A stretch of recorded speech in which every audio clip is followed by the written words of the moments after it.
So let us clarify one thing here. Bipartisan infrastructure bill passed yesterday night, whereas voting on Biden's spending stimulus package or Build Back Better, which can include fourth stimulus check for low-earning Americans and Social Security recipients, is expected on Tuesday. President Biden has promised to sign both bills together. Here are dance moves from Senator Chuck Schumer after last night's Democratic victory to start your Saturday. This is what House Speaker Nancy Pelosi said to media a few hours before passing the bill. We had hoped to be able to bring both bills to the floor today. Some members want more clarification or validation of numbers that have been put forth, that it's top line, that it is fully paid for, and we honor that request. So today we hope to pass the BIF and also the rule on Build Back Better with the idea that before Thanksgiving, it should take another week or so to get the numbers that they're requesting. As I don't know, that's how long it takes. And as we do, then we'll have a Thanksgiving gift for the American people. I believe that the votes today to pass the infrastructure bill and to provide for a path forward by adopting the rule for the passage of the Build Back Better legislation will be a giant step forward. On this vote, the yeas are 228 and the nays are 206. The motion is adopted. House Representative R. O'Connor said we will pass both bills as these bills are important to help working-class Americans. He added, I have no doubt we're going to get this done, and what people will remember is when we deliver. Thank you, Madam Speaker. Thank you to the chair. As a progressive, I rise today to say that our party must unify, and we must vote yes today on both the rule and the bipartisan infrastructure bill. Now, I know there's all this jargon about rule and BBB and BIF, but really, to me, this is very simple. The question is, do you trust the president? I trust President Biden. I trust that President Biden cares about the working class. And for 40 years, the working class has not had any support. On the other side, for 4 years under Trump, they gave tax cuts to the rich. President Biden wants to give money to working families in the child allowance. He wants to give them a tax cut. He wants to make sure they can pay for child care.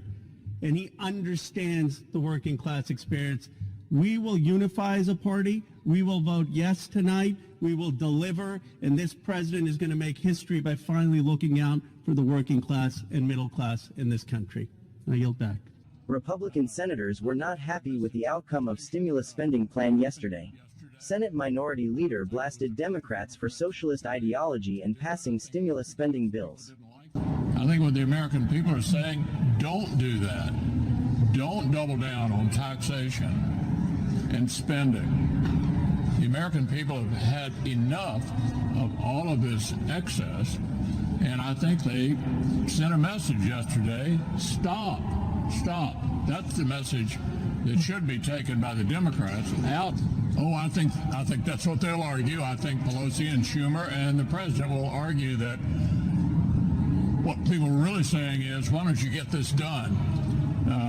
I think that's a misinterpretation of what happened yesterday. I don't think it was about the Democrats' failure to do it. I think it was because people didn't like that they were trying to do it. And getting a result on this massive, reckless tax and spending bill is not going to improve their position with the American people. I would say to all your viewers, not a single Republican is going to vote for this. Every single Democrat could kill the bill, modify the bill. Senator Bill Cassidy said right now Democrats are attempting to intimidate people, forcing them to vote for something most Americans disapprove of and the stimulus spending they don't need. All right, you probably saw this scene right now where protesters were actually stalking Joe Manchin, the West Virginia Democratic senator. This is a familiar theme. He's dealt with this a good deal. In fact, he and his colleague, Kirsten Sinema of Arizona, of course, she was pursued in a restroom. But this keeps up right now, and all because they're just saying, let's see if we can keep the cost of these various proposals in a relative balance Senator Bill Cassidy, the Louisiana Republican, with us right now. Senator, what do you think of these incidents that keep popping up, not only for your colleague Senator Manchin, but Kirsten Sinema? The left can't persuade people at the ballot box.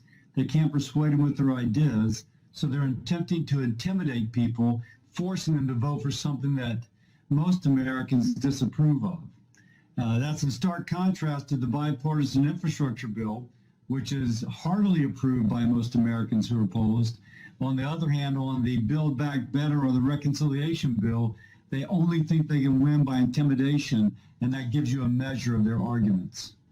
You know, some of your Republican colleagues, maybe all the way up to the former President of the United States, Senator, don't share your enthusiasm for the infrastructure-only bill, including a Republican congressman who was saying, you know, some of those who voted for this might rue the day. I want you to react to this. We're going to blame the Republicans who went along with it in the beginning that opened the door for this process to play out the way that it does tonight. To your point, the Democrats used one to get the other. What do you think of that, Senator? I kind of got a chuckle. The bipartisan infrastructure bill has passed. It has passed. It is no longer held hostage. And so now the reconciliation bill has to stand on its own merit. And that's, you go back to people having to stalk Joe Manchin to try and get it passed. Whoever spoke, I couldn't see, don't know who it was.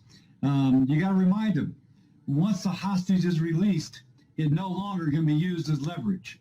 And by the way, if good policy is good politics, then I think it's actually really good for Republicans to support roads and bridges, access to high-speed internet for all Americans, help for people who have flooded, help for water projects in the West, and help in ports and other things that will decrease cost of transportation and make our supply chain issues better.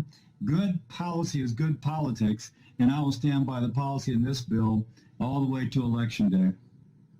Well, you definitely stand by your principles, Senator, but people like Donald Trump do not forget that. In fact, he has targeted guys like you for that position. And I'm wondering if that will now extend to these 13 Republicans who voted for this infrastructure measure last night. Anyone that can go back to their constituents and say that now there are roads that you are stuck in traffic jams, but there is now the ability to repair that road, to expand it, to replace it, to duplicate it, to lower your commute time.